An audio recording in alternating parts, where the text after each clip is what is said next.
ஆறுபடை வீடு அந்த ஆறுமுகனே நாடு, நாடில் வந்த சேரு நன்மை சேரும் பாரு.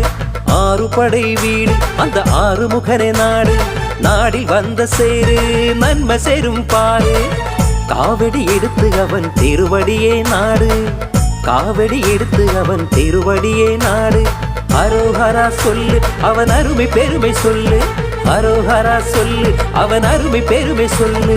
ஸ்கந்தனுக்கு முருகனுக்கு குமரனுக்கு வேலனுக்கு, ஸ்கந்தனுக்கு முருகனுக்கு குமரனுக்கு வேலனுக்கு.